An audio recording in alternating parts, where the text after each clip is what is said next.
हाय दोस्तों। आज की इस वीडियो में काफ़ी लोग हमें उल्टा सीधा बोल सकते हैं कमेंट में, क्योंकि भारत आज़ाद है।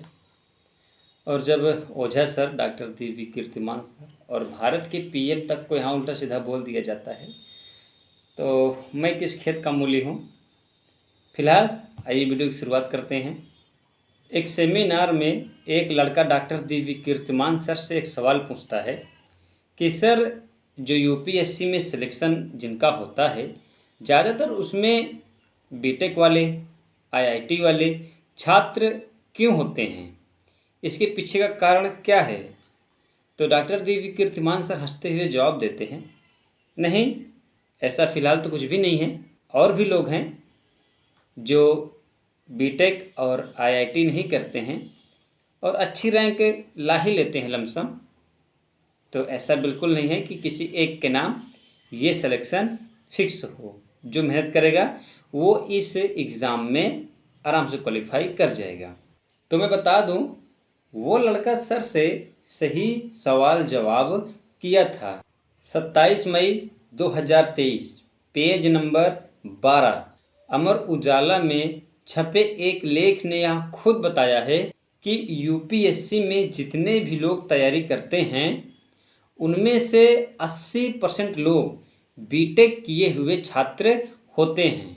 बाकी के जो 20% छात्र बच्चे हैं वो अदर ग्रेजुएशन से बिलोंग करते हैं। तो आप यहाँ पर खुद अंदाज़ा लगा सकते हैं कि जब तैयारी करने में ही 80% लोग वो हैं जो बीटेक करके आए हैं या आईआईटी करके आए हैं, तो जाहिर सी बात है कि जब सिलेक्शन होगा तो उसमें से ज़्यादातर यही बच्चे होंगे।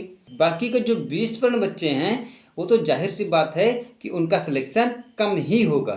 और जो बीटेक वाले हैं ये इंग्लिश में महारथी होते हैं, जो आगे चलकर सी सेट में इनकी बहुत ज़्यादा मदद हो जाती है। बाकी जो हिंदी मीडियम वाले हैं वो तो सी सेट में ही अपना लगभग दम तोड़ देते हैं। साथ ही 4 साल की कड़ी मेहनत के बाद वो पढ़ने के आदी और अपनी समझ को और ज़्यादा बढ़ा लेते हैं। दूसरी तरफ वो लोग आते हैं जो रूरल एरिया से बिलोंग करते हैं, जो 3 साल की डिग्री लेकर आते हैं और वहाँ खुद एग्ज़ाम नहीं देते हैं, किसी और से एग्ज़ाम दिलाते हैं, क्योंकि अच्छे से उन्हें हिंदी नहीं आती, उनकी रेटिंग अच्छी नहीं है, उनकी लिखने की स्पीड तेज नहीं है। और एक दिन ऐसा होता है कि यही बंदा सपना देखता है आईएएस पीसीएस बनने का, और यही सपना इनको खींचकर एक शहर में ले जाके पटक देता है और यह तुरंत आईएएस पीसीएस की तैयारी करना शुरू कर देते हैं।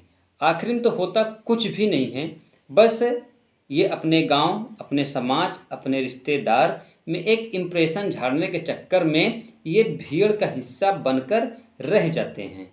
क्योंकि इस बार हिंदी माध्यम में लगभग 50 के ऊपर ऐसे लोग हैं जिनका यूपीएससी में सिलेक्शन हुआ है। अगर यहाँ आप थोड़ा गौर कीजिए या थोड़ा आप सोचिए तो आपको ऐसा नहीं लगता कि जो बच्चा बचपन से ही इंग्लिश पढ़ा हो, मैथ पढ़ा हो, प्लस में उसका फैमिली बैकग्राउंड भी सब पढ़े लिखे हों और वह बंदा तेज दिमाग का भी हो और लगातार 20 से 25 साल मेहनत करने के बाद आईएएस पीसीएस की तैयारी करेगा, तो उसका चांस ज़्यादा बनता है ना कि वो इस एग्ज़ाम को आसानी से क्वालिफाई कर जाए। और दूसरी तरफ वो फर्जी डिग्री वाले हैं जिनको एनसीईआरटी समझने में लगभग 6 महीने लग जाते हैं। अगर उनको एनसीईआरटी ही समझने में 6 महीने लग जाएंगे तो उनको math, reasoning, C set, newspaper, current affair, optional, GSG के जितने भी हैं करते करते वह आईएएस से थोड़ा खिसक के वीडियो पर आ जाते हैं कि कोई बात नहीं, आईएएस पीसीएस नहीं निकलता है तो हम वीडियो का एग्ज़ाम देते हैं।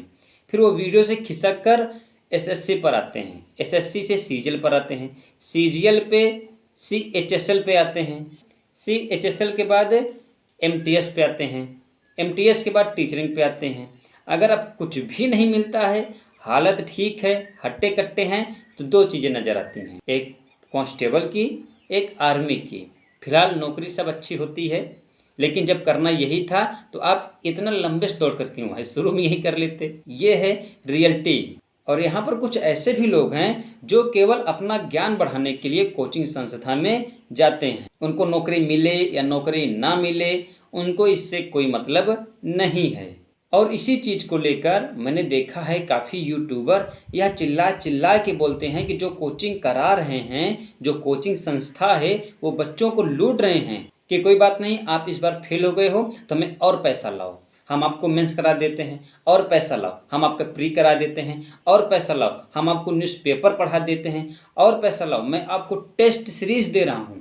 और इन सबको फर्जीवाड़े में तब्दील कर दिया गया है कि कोचिंग संस्था वाले फ्रॉड कर रहे हैं। लेकिन इस बार यूपीएससी की सेकेंड टॉपर ने घर पर ही रहकर अपनी पढ़ाई की थी, तो यहाँ पर क्या कोई यह कह सकता है कि इनके साथ फ्रॉड हुआ है, कि ये भी अपना पैसा बर्बाद किए हैं मुखर्जी नगर में जाकर या प्रयागराज में जाकर। तो यहाँ पर कोई किसी के साथ ना तो फ्रॉड कर रहा है और ना ही धोखाधड़ी कर रहा है, और जिनको पढ़ना है वह कहीं भी रह के पढ़ सकता है। जैसे सेकेंड टॉपर की माँ ने यह बात खुद बताई है कि जब ये पढ़ती थी तो हम इसका साथ देते थे। जब उनके पड़ोसी वालों से पूछा गया तो पड़ोसी वालों ने यही कहा कि यह बिटिया केवल अपने पढ़ाई पर ध्यान देती थी, इसको बाहर से कोई मतलब नहीं था कि कौन क्या कर रहा है। सारा दिन कमरे में बंद रहे, पढ़ाई करे, और बैकग्राउंड में माँ का सपोर्ट था। और यहाँ पर ज़रूरी नहीं है कि सब आईएएस और पीसीएस ही बने, और सभी जॉब हैं, लेकिन यहाँ पर बहानेबाजों की कमी नहीं है। वो अपनी कमियों को उजागर न करते हुए सिस्टम में कमी खोज लेंगे, कोचिंग संस्था में कमी खोज लेंगे, कहीं ना कहीं वो कमी खोज लेंगे और अपने आप को वकील समझ के अपने आप को सांत्वना दे के रुक जाएंगे, और अंत में कहेंगे कि किस्मत ने हमारा साथ नहीं दिया। तो चलो दोस्त, वीडियो के अंत में यही कहूँगा कि आप हमारे चैनल को सब्सक्राइब कर लीजिए, साथ में बेल आइकन भी दबा लीजिए। Thank you.